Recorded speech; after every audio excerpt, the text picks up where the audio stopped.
Paid insurance premium by cheque ₹2000. याचा अर्थ काय? बरोबर आहे. इन्शुरन्स प्रीमियम पेड केलेला आहे ₹2000 बाय चेक, म्हणजे चेकने दिलेला आहे किंवा चेक स्वरूपामध्ये दिलेला आहे. बरोबर आहे.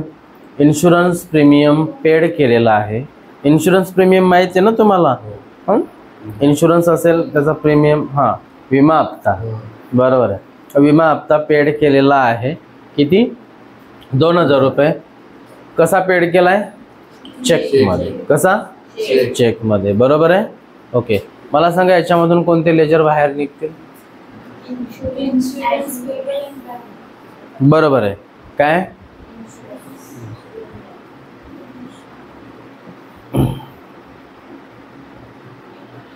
एक एंट्री होईल इन्शुरन्स प्रीमियमला.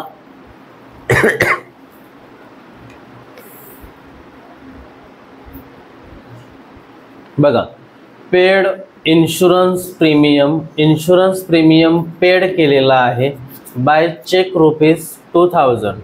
कसा पेड केला आहे? चेकने. बरोबर आहे. मग एक आपण लेजर बाहेर काढलेला आहे इन्शुरन्स प्रीमियम. एक एंट्री आपण इन्शुरन्स प्रीमियमला केलेली आहे आणि दुसरी एंट्री आपण कशाला करायची आहे? बँकला. बरं, तर रोहितचा काय प्रश्न आहे? बरं, बँक एक एंट्री बँकला करायची असं कोणाकोणाचं म्हणणं आहे? 1 2 3 4. तुम्ही कुठून कॉपी करून सांगता मला की एक एंट्री? इथे बँकेचं नावच नाही आहे ना, इथे बँक हा शब्द आलाय का? मग तुम्ही कसं सांगता की बँकेला एंट्री करायची? हा, मग होऊ दे ना. मग काय झालं? ते माईक देतील ना. हा, बोल. तुम्ही कुठून तरी कॉपी करून जर एंट्रीज केलेल्या असतील तर तसं करू नका. तुमच्या डोक्याने तुम्हाला काय समजत असेल तेवढंच करा. जे तुम्हाला समजत नसेल ते तुम्हाला आम्ही समजून सांगणारच आहेत ना. आता एंट्री बरोबर आली पाहिजे म्हणून तुम्ही जर सांगत असाल की मी ते सोडून आणतो म्हणजे मला बरं वाटेल जरा, तर तसं काही करू नका. बरं, paid insurance premium by cheque ₹2000. Insurance premium paid केलेला आहे ₹2000.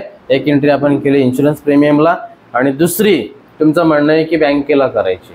बरोबर आहे. बँकेला का करायची ते सांगा. दुसरी एंट्री ही बँकेलाच होईल, पण त्याचं कारण पण तुम्हाला व्यवस्थित सांगता आलं पाहिजे. तुम्हाला त्याचं कारण कळलं पाहिजे. आता दुसरी एंट्री आपण बँकेला केलेली आहे कारण इन्शुरन्स प्रीमियम पेड केलेला आहे ₹2000 बाय चेक. कसा पेड केला आहे? By cheque. मग आपण जर समोरच्या माणसाला चेक दिला असेल तर त्याला पैसे कोण देणार आहे? बँक देणार आहे. म्हणून आपल्याला दुसरी एंट्री बँकेला करायची. लक्षात आलं? आपण व्यवहार जर चेकने केलेला असेल तर पैसे देणारी कोण असते? बँक असते. मग अशा कंडिशनमध्ये, अशा ट्रान्झॅक्शनमध्ये चेकच्या ऐवजी आपल्याला इथे काय घ्यायचं असतं? बँक. बरं, इन्शुरन्स प्रीमियम कुठला अकाउंट आहे? अकाउंटचे प्रकार किती? कोणकोणते? पर्सनल, रिअल आणि नॉमिनल. मग इन्शुरन्स प्रीमियम कशामध्ये येईल? पर्सनलमध्ये येईल का? पर्सनलमध्ये येईल का? पर्सनलमध्ये काय येतं? व्यक्ती आणि संस्था. रिअलमध्ये काय येतं? गुड्स, असेट्स इत्यादी. बरोबर आहे. नॉमिनलमध्ये काय येतं? काय येतं? एक्सपेन्सेस, बिझनेसला होणारे खर्च, उत्पन्न कशामध्ये येतात? नॉमिनलमध्ये येतात. इन्शुरन्स प्रीमियम काय आहे? इन्शुरन्स प्रीमियम काय आहे? खर्च. काय? इन्शुरन्स प्रीमियम हा खर्च आहे. काय? खर्च आहे. इन्शुरन्स प्रीमियम कशामध्ये येईल? नॉमिनलमध्ये. इन्शुरन्स प्रीमियम तुम्ही विमा हप्ता पेड केला, हा तुमच्या बिझनेसचा खर्च आहे ना. पैसे दिले तुम्ही, खर्च झाला ना. मग ते कशामध्ये येईल? नॉमिनलमध्ये. इन्शुरन्स प्रीमियम कुठला अकाउंट आहे? नॉमिनल. कुठला? बँक अकाउंट कुठला अकाउंट आहे? बस. अरे तुम्ही ना तुमचं ना असं हे लाईव्ह कट न करता टाकायला पाहिजे. अरे 10 वेळा आले ना बँक अकाउंट. प्रश्नामध्ये लिहिले ना व्यक्ती, संस्था, उदाहरणामध्ये पण बँकांची नावं लिहिले त्याच्यामध्ये, तरी तुम्ही रिअल सांगता. बँक कोणतं अकाउंट आहे? कोणता?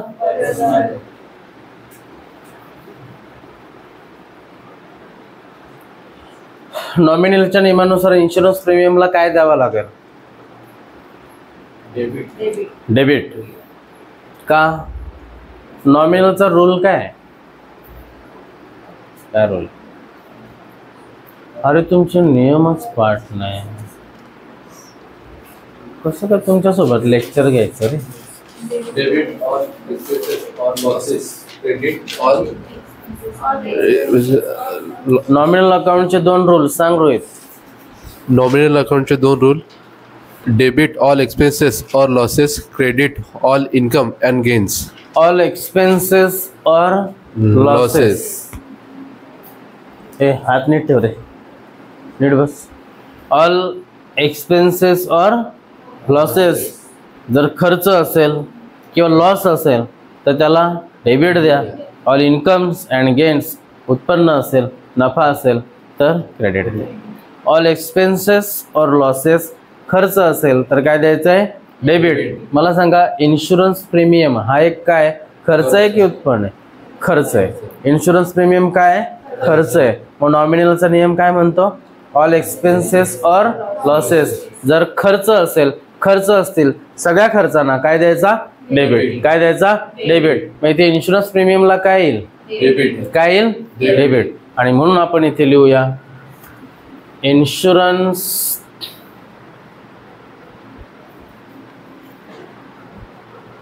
Premium debit R 2000. हे तुम्ही व्यवस्थित लिहून घ्यायचंय हा. To bank account.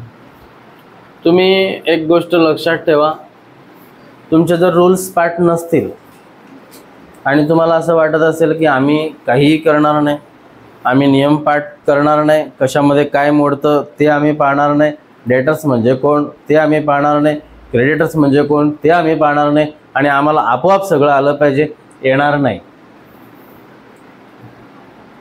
आता एंट्री संपत आल्या, तुम्ही अजून सुद्धा रूल्स पाठ केलेले नाही. इन्शुरन्स प्रीमियमला आपण डेबिट दिलेला आहे. आता बँकेला काय द्यायचा? डेबिट की क्रेडिट? बँकेला काय द्यायचा? का? दे माईक दे त्याच्याकडे. बरं सांग, बँकेला काय येईल? डेबिट येईल की क्रेडिट येईल? आता याच्यानंतर शेवटचे एक एंट्री राहिले का? अरे शेवटचे राहिले का? बरं सांग, बँकेला डेबिट येईल की क्रेडिट येईल? म्हणून ते ह्याला डेबिट दिलंय म्हणून याला क्रेडिट सांगतो. राज काय रे? बँकेला काय? तुम्ही थिंकिंग करायला पाहिजे ना. पर्सनल अकाउंटचा नियम असा आहे की बरं मी तुम्हाला पुन्हा एकदा प्रश्न विचारतो. आपल्याला बँकेला डेबिट किंवा क्रेडिट द्यायचं आहे, बरोबर आहे? मग डेबिट किंवा क्रेडिट देण्यासाठी तू सगळ्यात आधी कसला विचार करशील? बँक कोणतं अकाउंट आहे? बँक कोणतं अकाउंट आहे? कोणतं अकाउंट आहे? पर्सनल. मग पर्सनलचा नियम काय? डेबिट जर रिसिव्हर और डेटर. घेणारा किंवा डेटर असेल तर काय द्यायचा? डेबिट. देणारा किंवा क्रेडिटर असेल तर काय द्यायचा? क्रेडिट. मग इन्शुरन्स प्रीमियम पेड केलेला आहे. मी तुम्हाला मगाशी सांगितलं की इन्शुरन्स प्रीमियम चेकने जर पेड केलेला असेल तर पैसे देणारी कोण आहे? बँक. पैसे देणारी कोण आहे? बँक. मग बँक कोण आहे? घेणारी का देणारी? देणारी. बँक कोण आहे? देणार. कळलं तुम्हाला? म्हणून to bank account credit R 2000. Entry लक्षात आली? लिहून घ्या.